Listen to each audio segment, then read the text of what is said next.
The Sentinel is known to be reliable, fearless, disciplined, consistent, courageous, motivated, and skillful. So do what you feel passionate about. Take chances. All these qualities start from the mind. Your mind can be your worst enemy or your most powerful weapon. The world becomes your library to help you to become better at your craft. Is this the dagger? Learn how to achieve greatness and tap into the Sentinel Mindset. What are you guys doing today? Good, amazing. Like, I'm very much looking forward to this. This is part 2 of many, many more to come.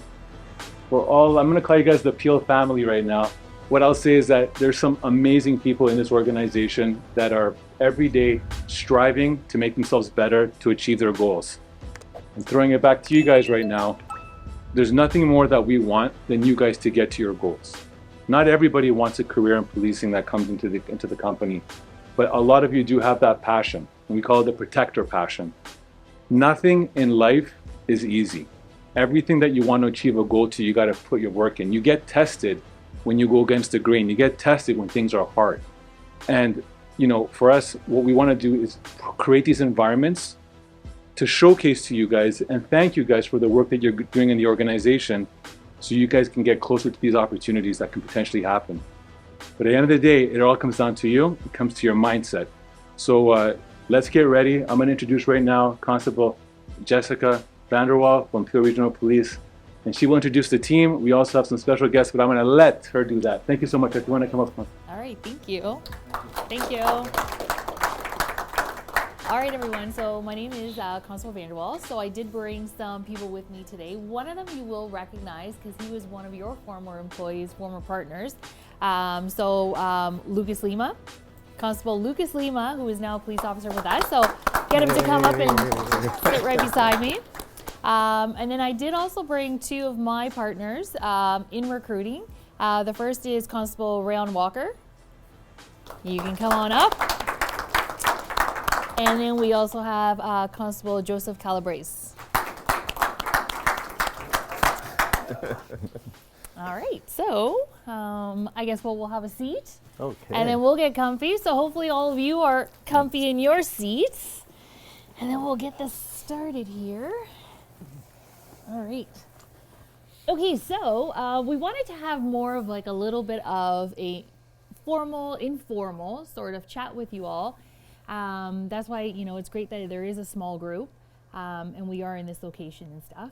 But first off, I just kind of want to talk to you a little bit about all of us, right? So just kind of give you a little bit of a story about who I am, how I became part of the family, part of Peel Police, and what kind of drove me to become a police officer. And then I'll hand the mic over to my partners, and then they can each kind of have their story, and then we'll get into it. So I've been with Peel Police for 17 and a half years. I started off a little different. My path started off as a special constable, working as a court officer. I wasn't expecting to not be successful the first time I applied, but it does happen. And that's kind of where you start to see, is this really what I want? And if it is what I want, then I just have to keep going. Find a different path to get me to that goal that I want to get to. It's okay to fail because you learn from your mistakes and it just makes you a stronger individual. So I spent my time in courts, and while in courts, I had that opportunity to really get to see a different side of Peel. I got to see those officers take the stand. I got to see how packages were processed. I got to interact with a lot of the accused individuals that were in custody, got to hear their story. So I built a lot of relationships with the service and also outside of the service.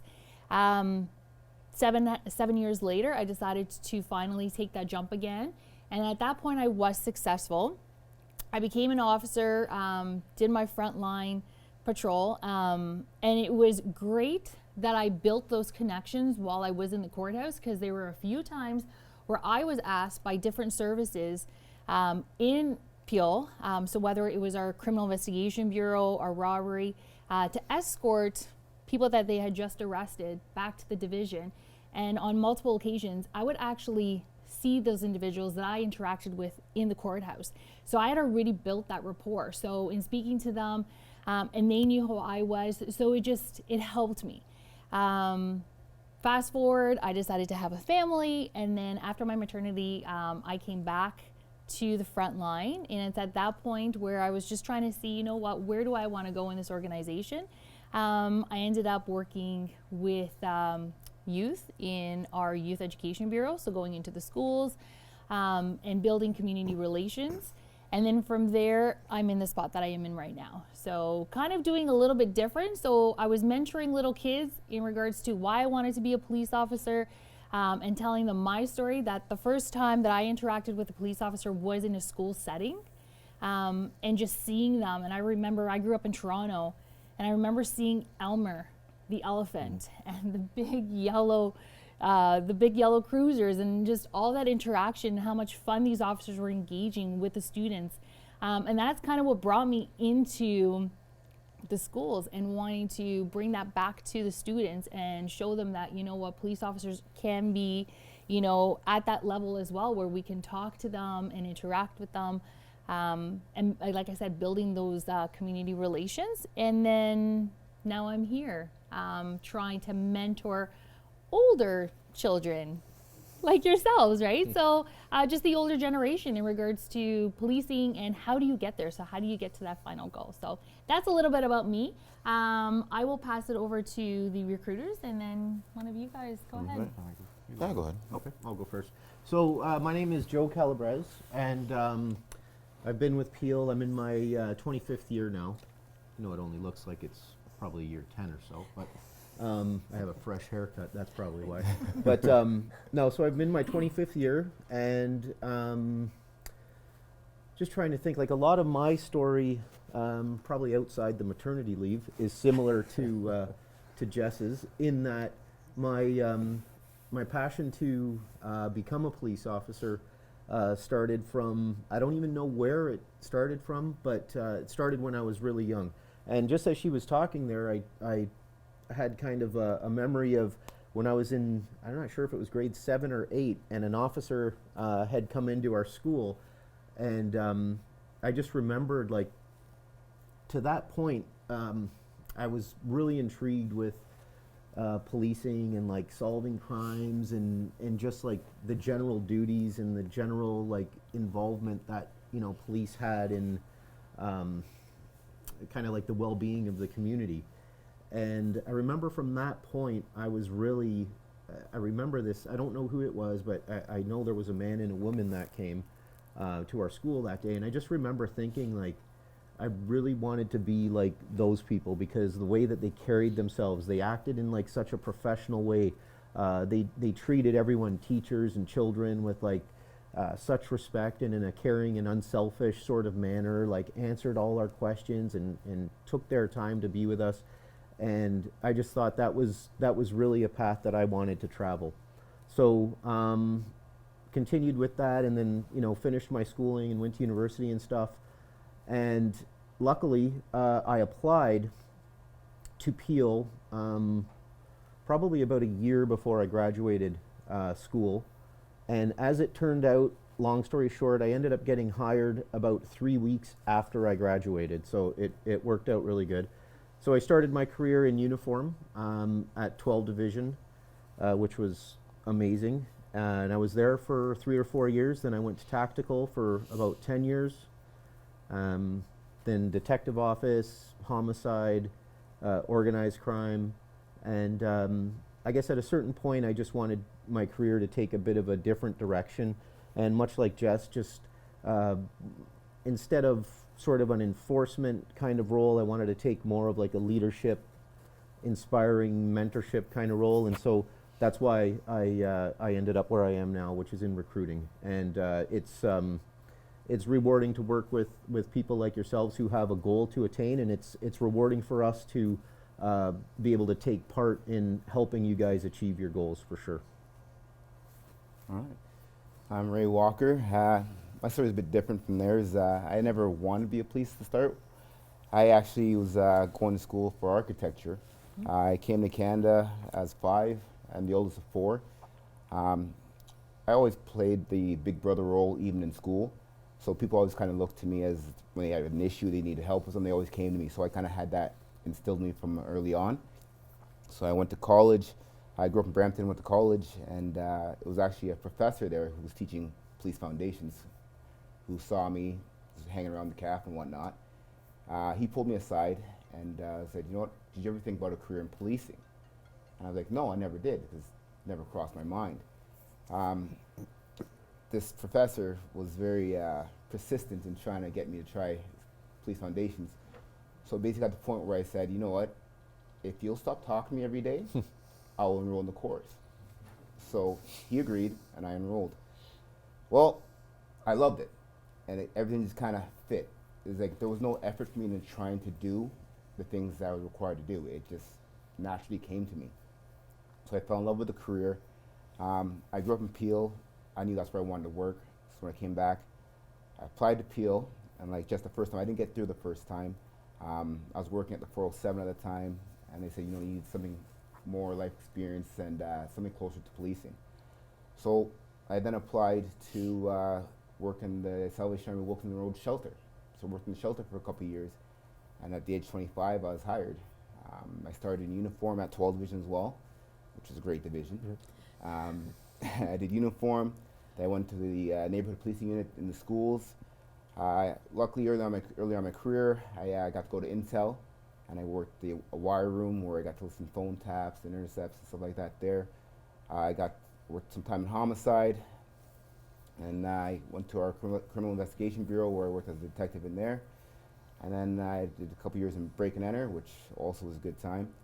And then now I'm in recruiting. And the reason why I made that switch from investigative into recruiting is, you know what, my path was different from a lot of the people I worked with, where they always wanted to be an officer and didn't know. For me, I didn't know I wanted to be an officer. I had that ability to be an officer. And it took someone outside of my circle to see that in me. So we're in recruiting, where I have that opportunity where I could pick at people, say, you know what, you got some good qualities, and I could bring you in this job and open this world, which is a great world, and meet amazing people, do amazing things, to people who might not even know that they have the skill to be an officer and turn out to be great officers. So that's why I'm in recruiting now. All right. Hey guys. Name is Lucas Lima. I've been on PIL for 2 years. I'm the opposite of everybody here. He's saying that it looks like he's been on for 10. I look like I've been on for 20. But I've worked here for 2 years. I've worked in Brazil as a police officer before that for a little over 9 years. And I was on Sentinel before I joined. I was working for Sentinel before I joined PIL. Wearing the red ties, and it was a great time, great people. But anyways, my career again started in Brazil in 2010. I joined there, worked on a usual division like for a year, and then I joined anti-riot there. I did that for most of my career.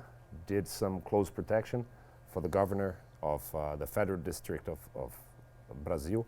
Lucio here is a Brazilian, he knows what I'm talking about. And decided to immigrate to Canada. Went through the whole process from Brazil. So I landed in Canada as a permanent resident, thankfully. It's a tough process to go through, and thankfully I was able to do it from Brazil. And when I got here, again, contrary to the opposite of you guys, my expectation was I'm gonna try to apply for policing, and I'm not gonna go through it for a little while. I'm not gonna be hired, so I'll have to work on new things, right? I'll get the feedback and work on it. I arrived here in Canada in September 2019. I applied for a job in October and got hired with Sentinel. In December, I applied for PIL 2019, and in April, I was hired, like, thankfully. Doors were open for me. And so it's been exactly 2 years since I left Sentinel and I started in PIL. If I had at that point this opportunity, I'd be sitting there for sure. And it's been great 2 years. Just started. I'm a rookie. I have learned a lot. It's different from Brazil in a lot of senses. You do a lot of paperwork here, but you guys already do notes. I know that you already know how to deal with that. It's pretty much the same, but you do more of that. You do the same thing, but way more.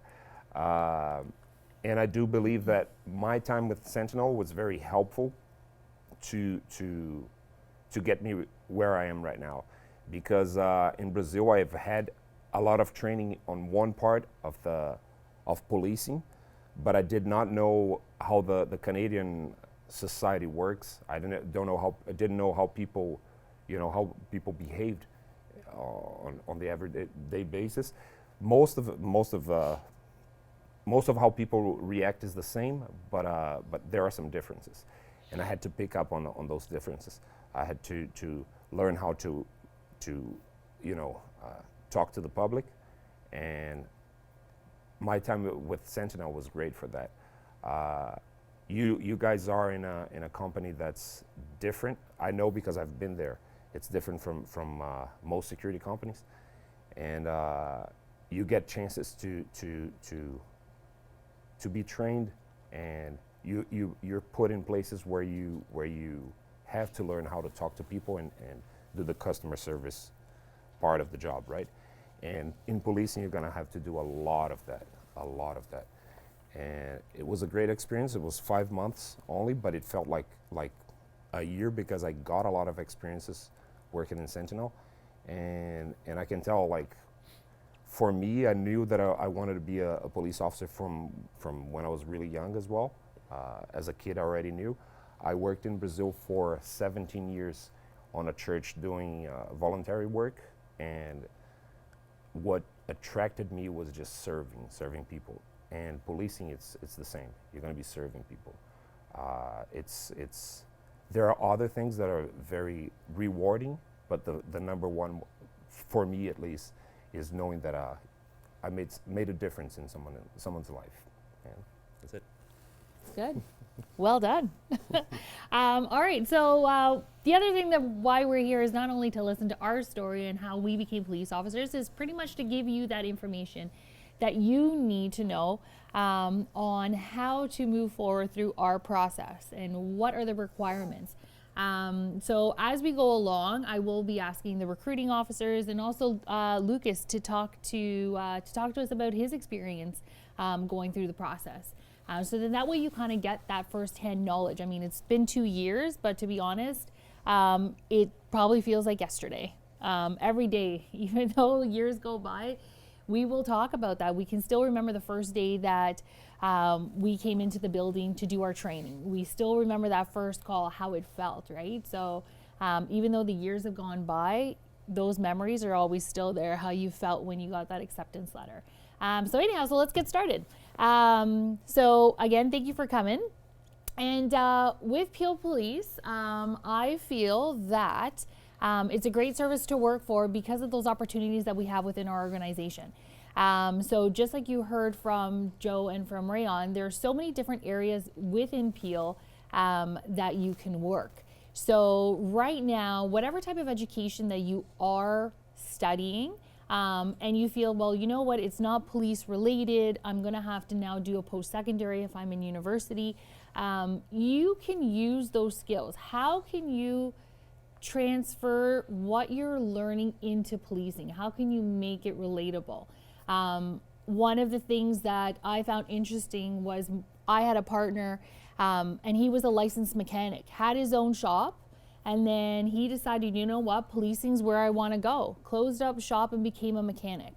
So those skills that he learned when he went to school, he was able to bring that into policing. So when you're pulling vehicles over and doing those vehicle stops, you're also analyzing that vehicle because you've got those skills. So whatever you're learning right now in school that you feel, okay, well, you know, it's not police relatable, is there a way that you can transfer what you're learning into policing? So keep that in mind.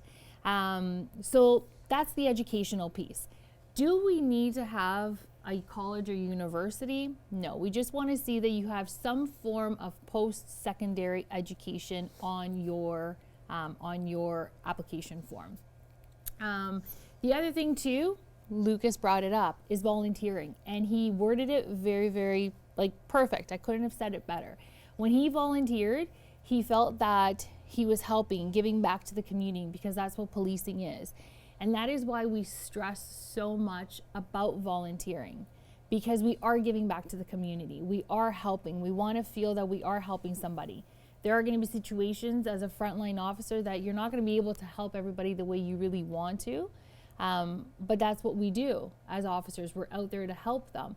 And that's why we stress the whole thing of volunteering, because of how similar that is to policing, is going out there and giving it your all, taking that time to volunteer, and something that's meaningful to you, right? We're not asking you to go out of your comfort zone and do something that you would never want to do or think of doing, but give back to the community.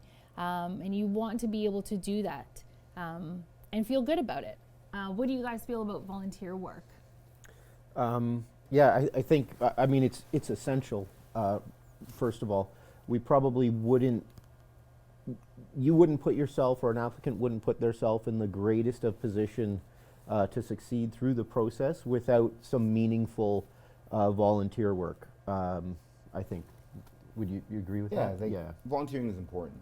I know we say volunteer. For me, I volunteered coaching football, doing martial arts. You could volunteer doing anything, right? So find something you're actually passionate about, so it doesn't feel like work. Because I know some people don't want to. Oh, I gotta stand here do this. Well, find something that you like. There's all kinds of places everywhere looking for volunteers. You can find something you like, and it's not work, and it just comes easy to you. Yeah. I've been on a job for 16 years now. I still volunteer, so it's not something that I feel I have to do. It's I want to do it, and it's important. Yeah, that's a great point. Like it needs to be meaningful. Not only when we look at it, does it need to be meaningful, but for yourself, it needs to be meaningful. So, coaching, martial arts, maybe a crisis hotline or something like that, where your experience and your story is maybe going to be able to help someone get through a really rough time. Things like that, just to name a few, are super meaningful. I just wanted to touch on a point that Jess had about post-secondary and kind of tie it together with a point that Rayon had.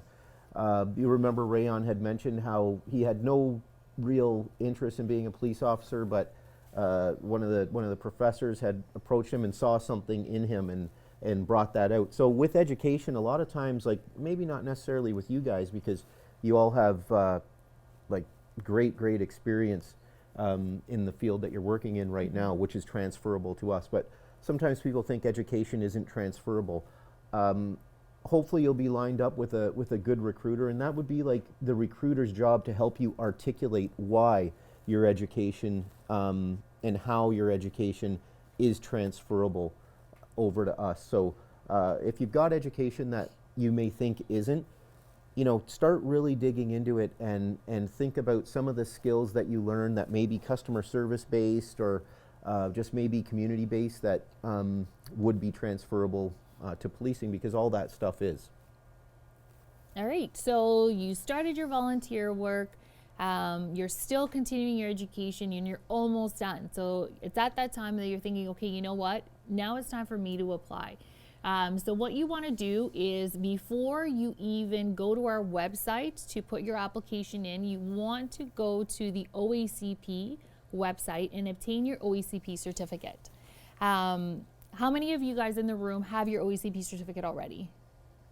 Okay, so there's a few of you.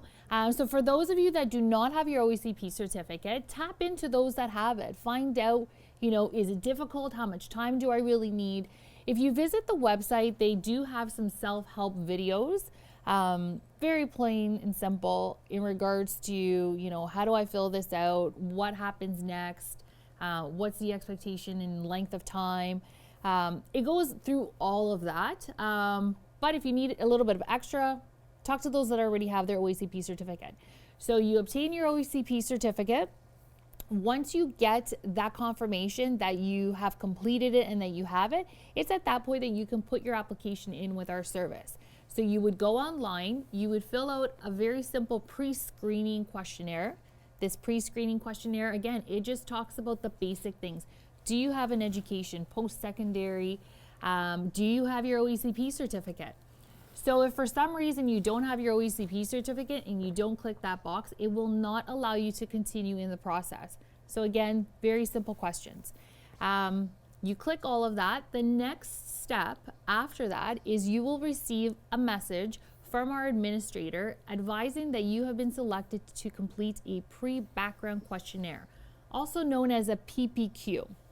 So if you've applied to any other service within the province, you would have had to complete a PPQ. Do you guys want to talk about the PPQ? Throw the mic back at you guys. Yeah, we could do that together. So the PBQ is a different process now. When I first got into recruiting, which really wasn't that long ago, we used to have people come in to our building, and we would kind of monitor them doing the PBQ. So PBQ is basically, I mean, I don't know, a number of questions that just really ask you about yourself. It's done online now, so it's a lot easier. I believe they still somehow monitor it when it's done online. They do. Yeah. But a bunch of questions. The best thing that I could say, best advice I think that I could give about the PBQ is just answer everything honestly and make sure that you're consistent throughout, because if ever you know, weren't completely honest about something on there, and then later on you mentioned that, you know, you had forgotten, or you know, you just didn't add something in, it's just not something that makes you look like super professional. So just consistency throughout the whole thing, I think, would be the biggest thing that I would say. Yeah, so for me, interviewing guys, we do look at your PBQs when you come in. And like Joe said, consistency. Because you don't want to be going there and say one thing on your PBQ and then you're saying something completely different when we're sitting in front of us, right? Because that doesn't look good, things are matching up, right? The PBQ is all about you. So you have the answers to everything that the questions are on that form. You have them. So just put on to make sure they're accurate, right? Because we will look at them, and then when we talk to you, we will have your PBQ in front of us, and we will be going through it with you. So just be consistent with it. So Rayon did bring up a point in a sense of, yeah, we do look at it and we will bring it up. So when you are completing that, make sure that you are completing everything point form, because there are going to be questions. It's all about you. And yeah, you might want to write an essay because you want to be able to explain the situation. Yeah, it might have been a negative situation that you're responding yes to, but keep it point form, because the recruiters are going to look at that. And if you are successful in getting to that interview phase, then it's at that point that they will be bringing up that PPQ and they will be asking you those questions. So make sure that you are answering everything point form, because it is 25 pages long, and you do have to complete it within an hour. So that's where it is monitored. You have to complete that within an hour. So you want to make sure that you're giving yourself enough time to do that. So you complete your your PPQ, your pre-background questionnaire, and it's at that point that you are asked to come in for a fitness session. So I'm gonna bring it over to Lucas. Talk to us about how you felt when you came in for your fitness that day. Fitness, it's kind of a part of my everyday life. So it's fun for me. It's I like just to, you know, get rid of stress. Even knowing that that it's not usually an issue for me, I was kind of nervous because you're being assessed, right? There are goals that you have to achieve and all that. But what I did was, even before anything, even before my application, I was looking through what do they want, and how can I achieve that? So I was training for it, getting ready for it, and always try to give a little extra. If they want X, do more than that, right? If you have to reach a certain level, try to reach something, you know, try to go beyond. Because again, I don't think the physical test, it's not just about, you know, how if you're fit or not. It says something about your mentality. So if you have to go till 7 or 7.5 and you stop at 7.5, that tells you something, right? That you only reach what you have to reach, and that's the word for that is mediocrity, right? So try to go beyond, try to go till you can, to your the level that you can reach, and even if you're not the most fit person in the world, if you know, I'm not in recruiting, but I believe they can see that that you're doing what you can do, and they can see that you can work through your limitations, right? Yeah, absolutely. And that's definitely a great point, right? Training so that you go beyond that, because one of the things that our fitness instructor will stress, and he definitely won't stress it on that day that you come in for your fitness testing, but there is somebody in the audience who probably has heard Mr. Mallon talk and stress that, you know what, if you are struggling coming in to do your fitness test, yeah, like Lucas said, you know what, you are going to be nervous, but if that is a struggle for you, what lies ahead? Because that is the easiest thing that you're going to be doing in the process to start off. Because if you are successful in moving through, and you do come in your first day as a recruit constable, the fitness just starts to amp up a little bit more. So it does get harder. And it's because that's one of the things that Peel strives for, is that all our officers are fit and they continue to be fit while at OPC. And then when they do come back, right? So it's that expectation that when you do come in for fitness, that you are ready to go. Do you guys want to touch a little bit more about fitness days? Yeah, so what Lucas has said made a good point. Like, go beyond. Like, for myself personally, when guys go in, I know they got more in their tank and they just walk up at 7, that doesn't go well with me.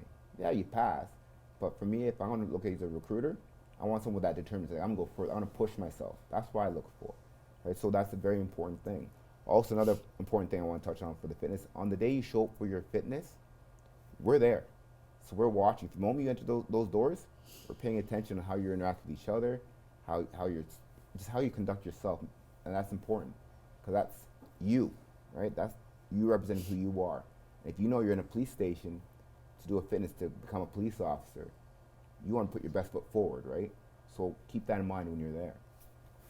Yeah, that's exactly right. Like I think you guys would both agree with me that it's a competition, right? And when we're looking at the results of the fitness, which play a big role in who we select to move forward in the process, given things being equal, so we have, let's say, 2 people with similar experience, 2 people with similar education, similar language skills, let's say, similar volunteer, the fitness could be a tiebreaker, and an 8's going to take out a 7 every time. You know what I mean? So you do have to give everything. What we want that day is everything that you have, everything. When you're coming, again, you're being assessed, right? Like these guys said. So, I don't know, make sure you're looking professional, like beard trimmed, hair cut, not 50 million earrings, not, you know what I mean? These are all things that we look at, and we expect a certain standard from the people that we're going to hire. And the reason that we expect a certain standard from the people that we hire, I think, for the most part, is because we all, over the years that we've worked for Peel, have made relationships. And I could tell you that I have friends on this job who my son calls uncle. And I want to know that if I'm putting someone through, and that person is in a position where they need help desperately, I want someone who is going to give everything they have to get to that person, to pull them out of harm's way, as opposed to someone who's satisfied with saying, nah, I kind of tried to get there, but it didn't work out. Do you understand what I'm saying? Very important. So make sure when you come those days, you are at your best. Mm-hmm. And the other thing to keep in mind too is the amount of applications that we have, right? So everyone here in this room, the person sitting next to you, that's your competition. They may be your best friend, but at the end of the day, they're all fighting for the same position that you want, right? So just keep that in mind, that you want to bring your best foot forward, and you want to give it your all. The other thing too that we are doing on our fitness days is that when you do come in, If you are successful in reaching those goals, then you will be interviewed by the recruiter. So we are conducting little mini LFIs, so local focus interviews, where we ask you a question and we ask you to answer that question. And then the recruiter will then follow up based on what you've written. They'll ask you a couple questions about that, but then they want to get to know you a little bit more. So very basic. And again, that just goes to see your communication skills with the officer, and also your penmanship, because let's face it, as police officers, we are always being criticized over every little thing that we do. And one of the biggest things that we start doing in the recruiting is the penmanship, your application.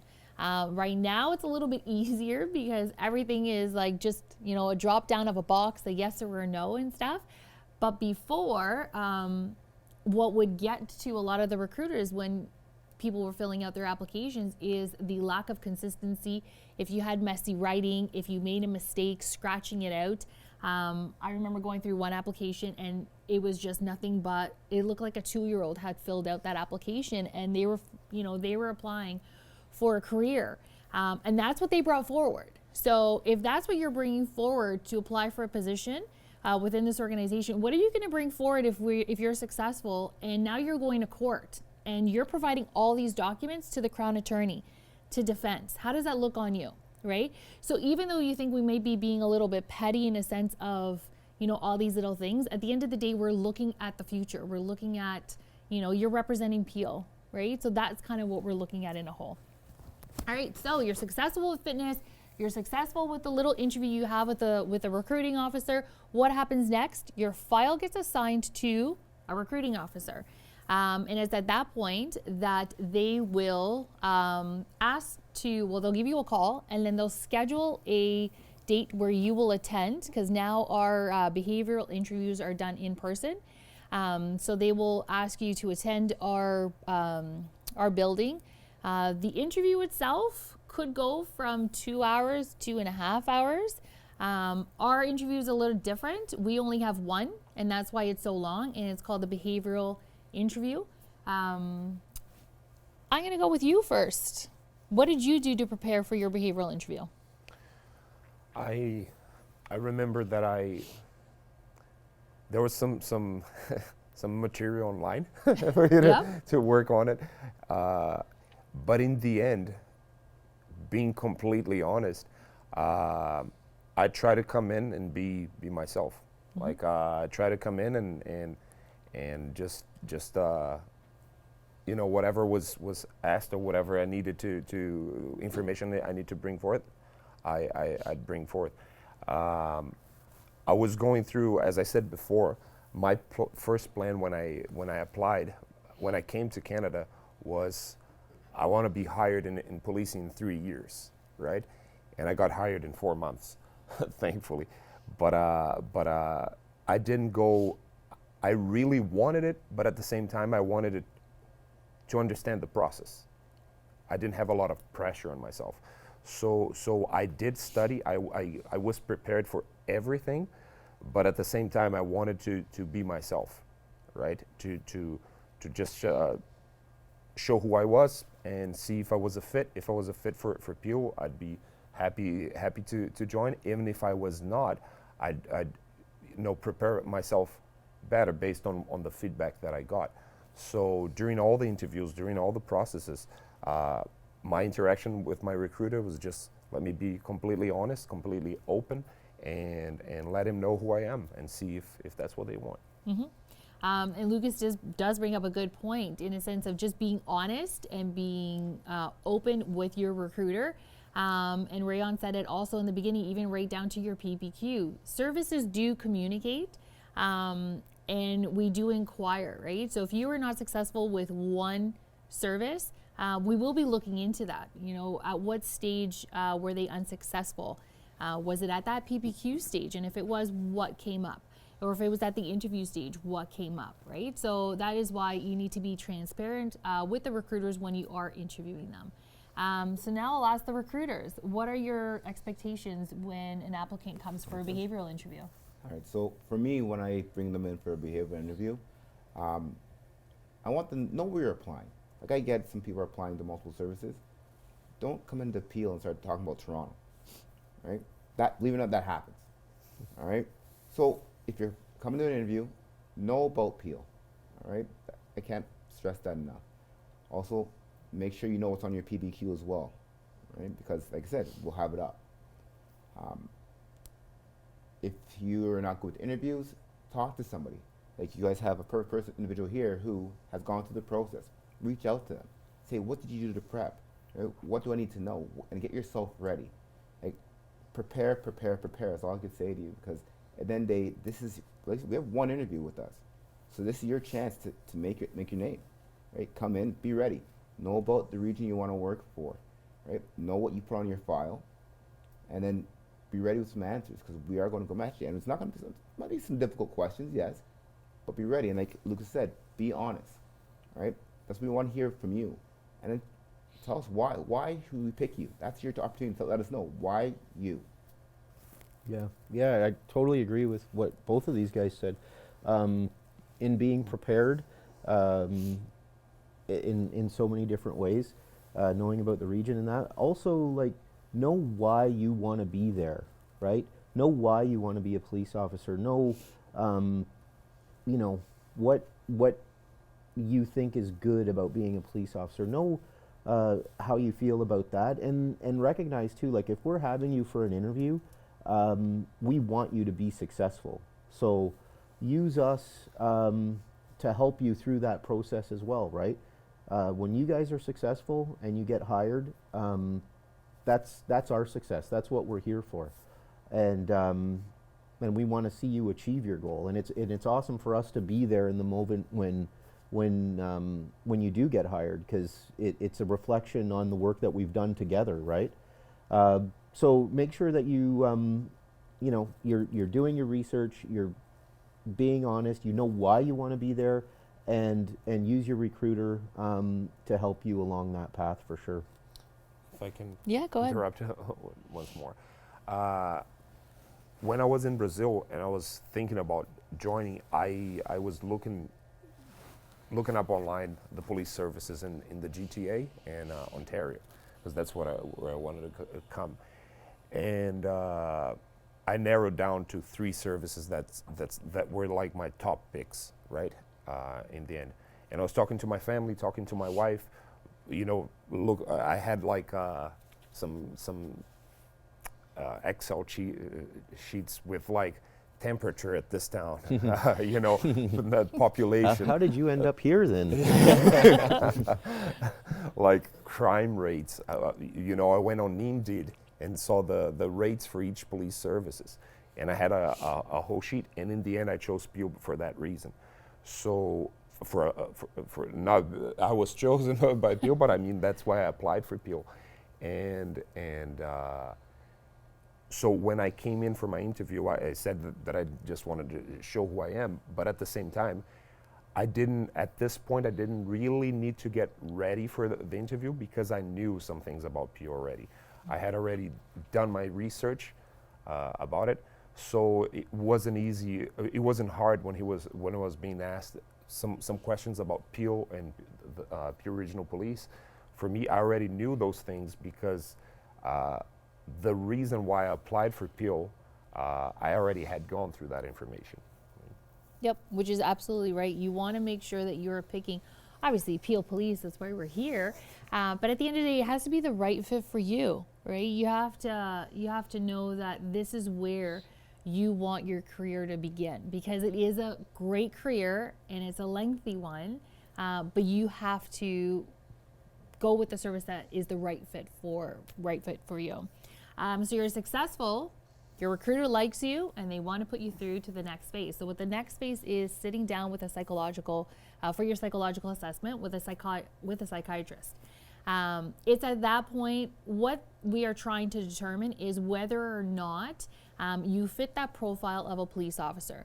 It's not to determine whether or not you're crazy or not. It's strictly just to see, do you fit what a police officer has to go through. Because as a police officer, you see things that no normal person would see. You're going to calls and you're dealing with things, and then you've got to take that all home with you, right? So these are certain things that we just want to see. Are they going to be able to adapt? Are they coachable? So all of these sort of questions are little things that we look for in, or that the psychiatrist looks for in the assessment. If you are successful at that phase, it's at that point that your recruiter will then prep you for the final interview, which is your board interview. So as much as your recruiter loves you and thinks that you would be a great asset to our service, the final word comes from our inspector, our staff sergeant, and another guest inspector at the table. So it's been a couple of years since we've gone through that. Lucas, tell us about that day. Again, it's the final day, right? It's the day where the decision is made. So I remember going in on my recruiter's office, and there was another guy in there. In the end, he was in my class by the end of the whole thing, but he was pretty nervous because, again, you're going for your final interview. And I was there with my wife, my kid, and I was pretty calm, to be honest, because as I said, I felt like I didn't have to memorize anything. My plan was, I'm gonna go in there, whatever they ask, I'm gonna be open, and my goal since day one was, I know that this is a place where I want to work. Let's see if I'm the guy they want, right? And I came in. My interview was very pleasant. They asked me about my life experience, about some specific things that I could tell that they wanted to assess, right? Exactly what we were talking about. If I was cut for the job, if I was, how I dealt with stress, how I dealt with if something specific happens in your life, how do you deal with it? And in the end, it was pretty much just a talk. We were just talking. It wasn't too formal, and thankfully, in the end, they said, just step out for a second. Spoke to my recruiter, then asked me to come back in and gave me the good news. So yeah, it was a good day. Usually the interview itself doesn't take long. Usually runs about half hour at the max for your final board interview, but it's at that stage that you do that. So if you are accepted to be part of our service, you'll go for your vest fitting on that day, and then that's when the ball starts rolling for your uniform and all your other medical checks. But one thing that I forgot to mention was fitness. And yeah, you might think, okay, well, you did talk about fitness. But the reason why I'm bringing fitness up again is because our process is a little different in a sense of how we do our hiring. So right now, we're always hiring. And that's one of the things with Peel. Peel never stops hiring because we always want to be ahead of the game. We always want to make sure that we're on top of all those great candidates that are out there. So as of right now, our class has already started. It actually started on Monday, so the class that's going up to OPC. But now we're working on our next class, which is in August, right? So we're looking at filling all of those seats. So let's look at our fitness. Our fitness is only valid for 6 months. So if you come in to do your fitness testing and you're successful on that day, you pass your prep, you pass your shuttle, and you did awesome. Those are like the best scores you have ever had. Don't think that that's what's going to get you that pass, because there is a possibility that you might have to do it because so much time has gone by that you are going to have to redo your fitness. So talk about fitness again, making sure that you are constantly working out, that just because you came in and you were successful and you've moved on, that doesn't mean that that's where it stops. You need to be consistent and continue working out all the time. So when you put this uniform on, unfortunately, you don't make up excuses. You don't have that, well, I don't feel like it today. Yeah, we do have our down days, and yes, okay, you know what, you work out too hard and you're like, okay, I'm gonna take a break, absolutely. But a break here or there is acceptable. It's not about sitting on the couch for 2 months and not hitting the gym.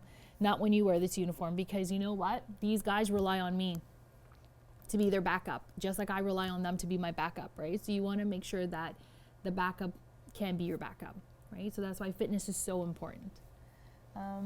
Anything else you guys want to add? Because if not, then One more thing. Oh yeah, go just for it. prior to the board, we do home visits Oh, and your background yes. check, right?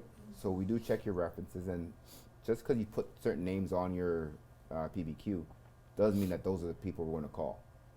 Right? We will spread out from that and call other people, and sometimes that reference or referral that you gave or we obtained on our own might be presented at your board interview as well. Be cognizant of that. Yep, good point. We, with COVID and stuff, we've kind of stopped doing home interviews. But yeah, now that COVID is like kind of finally disappearing, we've gone back to that. So be expecting of that one as well, our home interviews. So when we do go to when we do come and see you at home,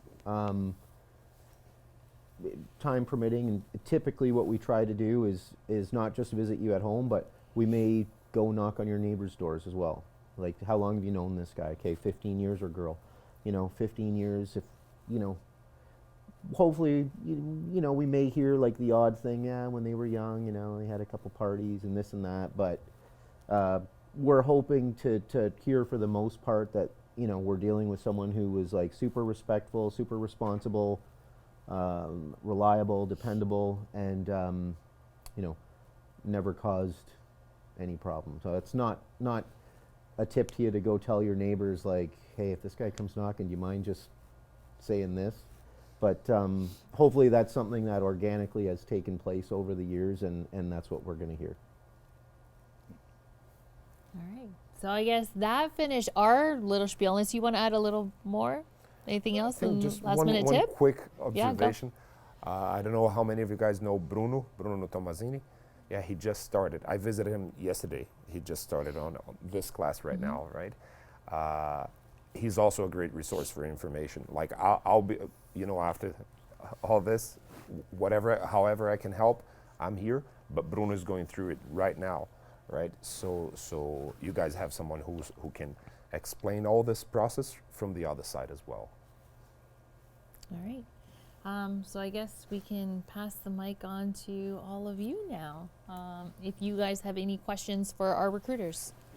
I was just wondering, in terms of the process, say someone gets rejected, and I know you guys don't typically give a lot of detail and information. How is someone supposed to improve on what they didn't do correctly in the process to facilitate that growth? Well, so the one thing with our service, and I'll pass it to the recruiter, the one thing good with our service is that if you are at some point rejected in the process, our recruiters will take the time to not go into full detail about it, but they will tell you things that you can work on. Yeah, I think that's exactly right. The one area that we aren't really able to get into too much detail with would be on the psych, for sure, for understandable reasons, I think. But anything else, I think I've had a number of people who at some point were deemed unsuccessful, who I've stayed in touch with, who I've tried to, I guess for lack of a better term, mentor over the course of the following, whatever it was, 6 months or year, and try to get them on track. So it may be just perfect example, maybe a situation where you don't have enough work experience. So maybe that's, where one of us gets in contact with, someone from Sentinel and says, listen, we have a really good guy here, really good girl. They just need maybe a little bit more experience. And then, you kind of get that experience. Or maybe you need some extra volunteer or education, whatever it is. We're always willing to help you out and guide you in the right direction because we want you to be successful. So you'll definitely get feedback from our team for sure. Well, during if you're accepted into PO and you go into college and you go on the road, what are the more common mistakes that you see from rookie officers or people who are in the process? Very common mistake that you guys see. Well, let's take it to what common mistakes. Let's start off with Lucas. What common mistakes, I guess, just I mean, being 2 years, OPC was pretty fresh and stuff. What are some of the common mistakes that a new recruit would face or has done? Are you asking during OPC? During OPC and maybe after, like when they go into the role. So during OPC, can I be completely honest here? Watch your liquor. I don't drink, so for me it was easy. But if you like to drink a lot, watch it. You know, a lot of people make some stupid mistakes because of that. And professionally, I know that this is professional, but just be humble. Learn. Don't think you know anything before. You know, like listen more than speak. Have your voice. You know, use your voice, but at the same time, listen, because PO has the coaching program process is amazing. You're gonna learn in 3 months. It's you learn a lot.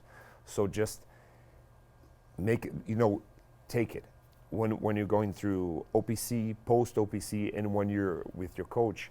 Just learn as much as you can, you know, and show that attitude that you want to learn, and that you don't show people that you feel like you know everything. You know, be humble. I think being humble is probably like the most important thing that you have to have, not only as a rookie, but just as an officer in general. And just understanding that you're not going to know everything, right? The experience that you guys are all getting right now, that's great experience, because that gives you that little leg up. You're understanding the laws, you're understanding how to apply the laws, how to communicate with people. These are all things that, you know what, you're going to be taught again at OPC, you're going to be taught again by your coach officer. But does that give you the right to turn to your coach officer and say, hey, you know what, I was a security officer for so many years, I've got this? Absolutely not. It's a completely different role. You're seen as a completely different person in that uniform. So humble is by far probably really important. Anything else? No, I couldn't have said it better. Yeah. You just bang on. Like, remember, you all that work you've done to get to that job. Don't throw it away. It's come down to you again, right? Your actions could dictate whether you stay on the job or not. Don't put your hard work in the garbage. Yeah, I think it's really great that actually Lucas talked about that OPC experience, because a lot of times, remember, it's like you're going away to college for 3 months. You know, you're living at that campus, you're living with these people, and you're in this close quarter environment going through all these experiences. And it's easy to get caught up in the moment and want to be in the fun. And we're not saying don't have fun, but have fun and remember what you're doing there. And remember, you're being paid. Even though you paid to go there, you're still being paid. You're on salary already once you're there. So you are 100% held accountable for all of your actions. And as someone that used to work in the training bureau, I have seen people go down. I've watched my new recruits. We send them off to OPC. We get them prepped and ready for a few weeks prior. And I've seen them lose their careers down there. And it doesn't happen often, but it happens. And I would hate to see anyone invest that time and money, because you don't get a refund, and lose your career in the process because you either drank too much or got involved into a fight or something else was going on, because there are all kinds of shenanigans, because sometimes people just get kind of silly, you know, start using, recording each other, posting things on social media, and we don't stop watching you. People are constantly seeing, are you doing the right thing? Are you making those right choices? Because you will always still reflect the badge, right? You're hired by that. That's my 2 cents. So going back on like volunteer experience, life experience, schooling, what was that point in your point of view that you said my resume, my application is ready to go, I want to apply? Because all of us are like wanting to perfect it. Some of us are like perfectionists. We want to get it to the best point. What just kind of triggered you to say, it's good, I have enough of everything that I need? That's a really good question. Well, when we look at bang on, he wins the prize. Yeah, actually, yeah. Right there, for being the tallest and for having the hardest question. So you know what? I'll answer the whole thing in regards to the volunteer thing. We are not looking for you to have a crazy amount of hours, like, 1,000 hours per month. Absolutely not, because we understand that you are going to school, you are working full time, and you know what, let's face it, maybe you are taking care of your parents, maybe you are a single parent. There are other factors that are limiting the amount of time that you can volunteer. So that's why we stress something meaningful, right? Does it have to be 1,000 hours? No, but we want to see that you're already doing that. You're already giving back to the community, right? So that touches upon like that volunteer thing in a sense of the hours. But at the end, you guys are working a security position. You guys are communicating with individuals. Like if you look at Lucas was with the company for 5 months, and he just put his application in because within those 5 months he felt, okay, you know what, I was able to get a good understanding. I felt comfortable. Yes, you did have your prior experience in Brazil, but he felt at that point he was ready. So I think at the end, it really has to come on you as an individual to say, you know what, do I want to work on a little bit more of this, or am I ready to go, and am I competitive enough, right? Because remember, it's not just about your application, it's that fitness as well you want to keep in mind. Is my fitness ready to go? Because our turnaround time is what, about 2 weeks? Maybe it can be 2 to 3 weeks. Once you put that application in and you get that, that email saying you're coming in for fitness. So keep that in mind as well. Hopefully that answers your question, unless you guys want to tap in and make it a little bit stronger. No, bang it down. Yeah, go ahead. I, as I said, my volunteering work was all done in Brazil, right? I'm not, as I said before, I'm not in recruiting, but I believe what they want to know is if you care about your community, more than how long you've been or whatever. For me, I've done 17 years of volunteering, not because I was planning or anything. It was part of my life. So I don't think it's a specific number. I think you just have to show that you're not doing volunteering so you can get hired. You're doing volunteering because you care about something. And that's what we want for police officers, people who care.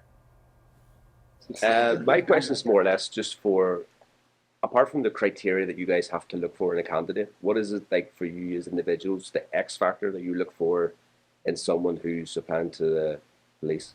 Oh man, that's another good question, because I forgot all about that. You reminded me that I did want to touch upon what makes an applicant stand out. So I'm throwing it to you guys. Yeah, I mean, it could be different for every person, but ultimately, I think what we look for, or what I look for, is I kind of equate it to like leadership qualities, right? As a police officer, you're a leader in the community. People will look to you to be safe, to feel included. They'll look for you for advice. They'll look to you for to be put on the right path. So, and whether it's your first day on the job or your last day, they see you in uniform. It doesn't matter, and they don't see you as Constable Calabrese, the guy who just started yesterday. They just see you flat out as Constable Calabrese, right? So we need leadership. I look for leadership qualities. So to me, as a recruiter, what tells me that someone has those qualities is, okay, well, they lead by example. They're reliable. They're dependable. They respect and accept diversity. They're compassionate, empathetic, and they treat people fairly in an unselfish manner. And if you exemplify those characteristics to me, then, and I know that's not just one X factor, but I guess the X factor, we could label it as leadership, right? If you have those great leadership qualities, then to me you are, in combination with other things that we've discussed, fitness, education, etc., a really good candidate. I'll expand on this. Well, for myself, I look for those qualities as well. Why I look for, are you able to put someone else before you? Is it all about you, or are you able to step aside and let someone else take the lead? Are you dependable? Do you finish what you start? There's certain things that I look for in your background, and I'll ask questions for you to demonstrate and show me that those are qualities you possess. Can others come to you and say, hey, Ray, I'm stuck here, can you help me out? Are you that guy that can reach out and give me a hand? Or are you guys sorry, I'm busy, I'm going to a movie? There's certain things I look for, I think that you call it the human trait is what I look for. Right? Are you going to be that guy that I can depend on? If I'm in trouble, are you going to help me? Right? Or are you going to do what's best for you? And that's something you have to realize, even as you ask your questions and you hear the recruiter's answers, you're seeing similarities and differences as well, because each recruiter will have their own kind of finesse that they have with everybody that they deal with, something that they're looking for. So the question isn't always, they're not 100% in what they look, because you might not get them. You might get one of the other recruiters, right? They're not the only two. We've got a whole bunch more. So you always look back to yourself. What do you have? How do you showcase it? And how can you explain it to your recruiter so they can see and highlight how wonderful and fantastic you are and why you are the right person for the job? And if you can't do that, or if you're sitting here going, I don't know if I'm ready yet, I don't know if I need this, I don't know if I need it. If you're questioning it, then you're not ready yet, because you are questioning it. But if you're going, I got this, I got this, I got this, I'm improving this, I keep working on this, I'm constantly making strides, I'm constantly getting better, well, then you know you're ready to make that next jump. So you got to do that self-reflection, and sometimes that can be hard because we don't always like the truth that we see. Danny mentioned that we're not the only two recruiters. There are there's a bunch more. We're just the best two recruiters. We only bring the best. We only bring the best. All right, I'll leave it up. There you go. Hi, so I have a question. So as we are currently working as a security guard, what kind of transferable skill do you guys think is valuable as a recruiter that we can emphasize on when we're doing our job in Sentinel? Doing your job in security, you're interacting with people, right? And there's rules that people want to do that you got to enforce, right? Well, also policing, there are laws, right? So it's very similar, right? So speaking, interaction with people, that's very transferable. We talk to people all the time. It's all we do. Everything, we're always talking to somebody. You're doing that, right? You're understanding the importance of scene management because you're managing scenes. That's important. We do that all the time as well. So those are some examples of skills that you're doing now, which will be implemented on police the job. Further to that, I would imagine that in some of the assignments that you guys have, some of them I would imagine you're dealing with people who suffer from mental health issues. That's, big time transferable to what we do because that's, a lot of what we deal with, right? Lucas, I'm sure would agree. He's on the road now. None of us are, but that's probably a bulk of the stuff that you deal with, right? De-escalating incidents, even with people who aren't necessarily suffering from any kind of issue, right? Your ability to communicate, to be able to not have to use force with someone who you need to do something. So I think with you guys and some of the assignments that I understand that you carry out, a lot of those skills that are necessary to do our job properly are skills that you guys are acquiring. I'm going to be having the opportunity to pursue a post-secondary education soon. And I was just wondering, what's the difference between 2 years and 4 years in your guys' eyes, as well as what programs would best demonstrate my altitude, as a candidate, as well as equip me with new skills that would, be best for me to shoot my shot with you guys. So program-wise, I think it doesn't really matter what program you're in. What matters is that you do some form of post-secondary. So 2 year, I'm assuming you're talking about like a diploma versus a degree. Mm-hmm. So everything that we do is, again, getting back to it, is competitive, right? When you're going through the process, so you're scored on a lot of things. There's a scoring system that we have. So if you have a degree, you'll score higher than if you have a diploma. As far as what you choose to do, I'm just trying to think of different degrees or diplomas that people that I have put to the board have had. I've had like fitness industry diplomas. I've had one guy had culinary school. And then obviously you get a lot of police foundations, criminal justice studies and stuff like that. But the program isn't so important as having completed what you started out on, yeah. I think the takeaway there to remember, as he's saying, there's so many different ones, is whatever you choose to do, one, do it well, do it to the best of your ability. And second, think afterwards, if you are getting into policing, how does that translate? Like they were explaining earlier, your security job and all the different things that you deal with and how those skills translate into policing. You would think, if I take a communications, degree, does that translate? Well, of course it translates. The question is how? And that would be on you to explain, how does it translate? Like this gentleman asked us the question, how do my skills translate? It's really going to be for you to showcase, when I went to this situation, this is what I did. And I, used my communication. I used de-escalation. I was able to calm the situation down. I was able to separate the individuals. I was able to contain the situation. I was able to manage the different people. We had extra witnesses, or we were able to keep them. So it's that. How can I showcase that transfers over? So that's why my partner over here says that you can pick whatever you want, but at the end of the day, if you really want policing, it's on you to say, how does it translate back? So honestly, keep in mind, I mean, like I said before, our service is always hiring. Don't think of, I need to get into this August class. I need to get into this August class. We are always hiring. We hire 120 officers per year. So that's about 40 officers per class. So that is, yes, that is quite a bit, but it is competitive as well, right? So if you're in the middle of working on your application and finishing that education and stuff, finish that all up. Right? Don't, like Rayon was saying, don't leave it half done, right? You want to make sure that you're finishing that all up because you want to be the best applicant that you can be, right? Is there any additional languages that you would value more in learning? Aside from English and French, maybe Spanish or Tagalog or anything like that? Pick anything, man. Any of the above.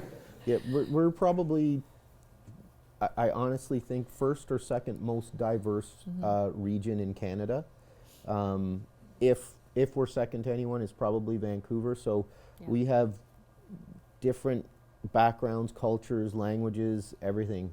If you can speak Italian, there's Italian speaking people in Peel that perhaps struggle with English that could use your assistance. If you speak French, Punjabi, Hindi, any of those, any language is useful. Yeah.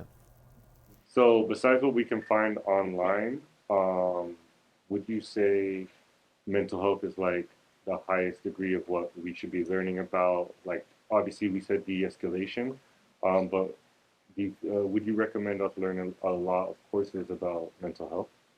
Well, any sort of courses that you are able to take that translates into policing in a sense of like what we deal with on the front line would definitely be an asset, right? So all these different types of courses will definitely be an asset when you do apply because it just shows us that you do have an understanding knowledge of that. But we do have courses right now where our officers, once they are done OPC, they come back in what we call cohorts. So Lucas will be coming back with his group that he went to OPC with, and they will be getting specific training.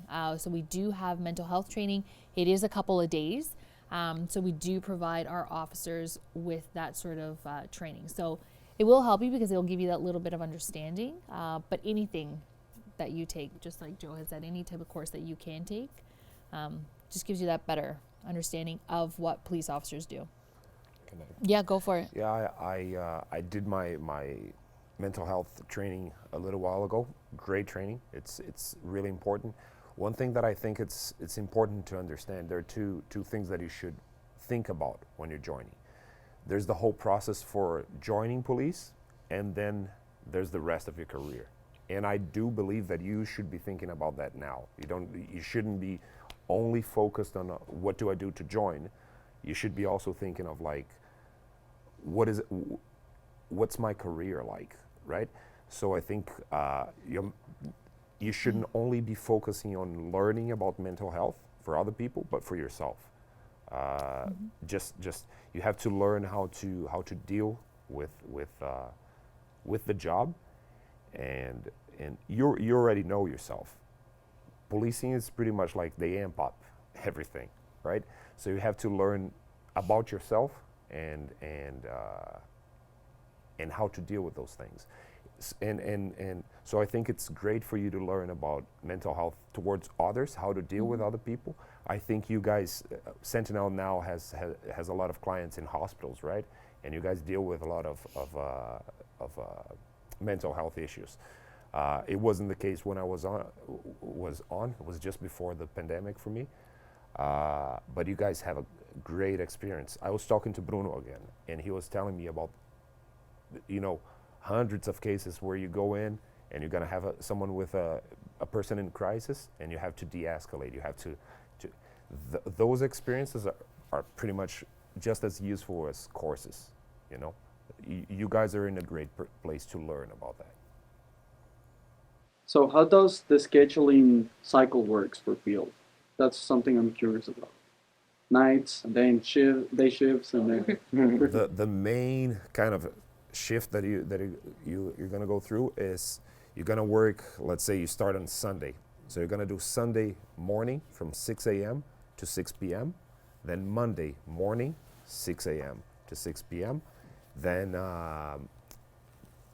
Tuesday nights, so that means 6 p.m. to 6 a.m. And then Wednesday nights again, 6 p.m., 6 a.m. After that, you have 4 days off. So I really enjoy it. You have your own time, your free time.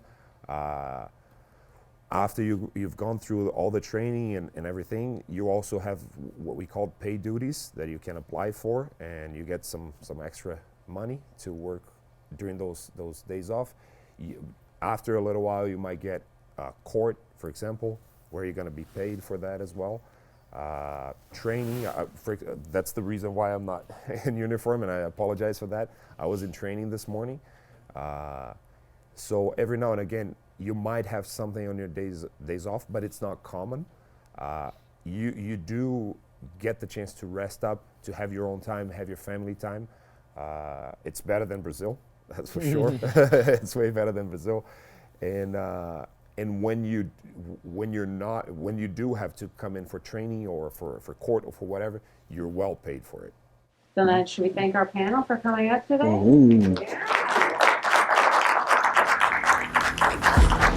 This podcast is brought to you by Executive Protection Lifestyle Canada. Make sure to drop by next week and don't forget to subscribe.